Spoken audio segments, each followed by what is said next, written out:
تا ته نه ویل چې زه به خبره وکړم خو بهرحال موږ متفقه خبره کړې وه موږ د چیرمنانو جبر والا خبرې خو عبدالله چیرمن صاحب هم وکړې او اسلام صاحب هم وکړې زه متفقه زموږ خبره هغو کړې وه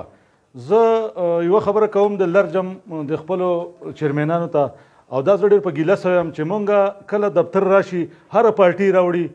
او هغه منظور شي زموږ په لرجم کې نو موږ په دفتر جګړه کوو مونږ وایي مونږ تار په تار ته یې نه وړ بل وایي ما دا روړې ته رانه وړ خو زموږ د دفتر حل دا اوس تاسو له مثال درکوم په ګندهګار کې چې دا کوم دفتر زموږ لګېدلی دی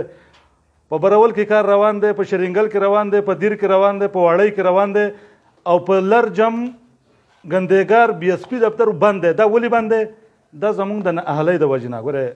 مونږ چې دلته د خپل قوم را لېږلي یو نو مونږ دې له نه یو را لېږلي چې بهیي مونږ به په خپل منځ کې وران یو خپل اختلافات به مې په دفتر به مې زه بله دا خبره کوم چې د اسلام چیرمن صاحب خبره وکړه د خپل ویلج کونسل د ټیکهدار د پلټ د وختو خبره وکړه 1 کروڑ 19 लाख روپۍ زما په ویلج کونسل دا وتې دي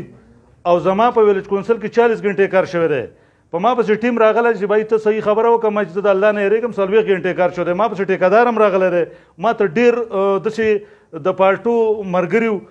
د مختلف پارټو چې بهیي ته ووایه داسې ووایه هغسې به وشي دغسې به وشي خو ما د هغه خلکو ملګرتیا نه کړ ما یو الله سره کړلی چې زه الله نه یېرېږم زه به قبر لځم ما ورته حقه 40 غنټې ویل دي ما ته دا 40 غنټو روپۍ اخیستې دي او نور خیر خیریت او 1 کروڑ 19 लाख روپۍ زما په ویلج کونسل وتي نو په دې زما سره ټیک ټاک خبره وشي بل د دفتر مطابق خبره ده بهیي 25% روپۍ اوس په دې نوي دفتر کې خلکو واخیستې خلکو ته میلاو شوي نو خلکو ته ډېر ښه یو ریلیف میلاو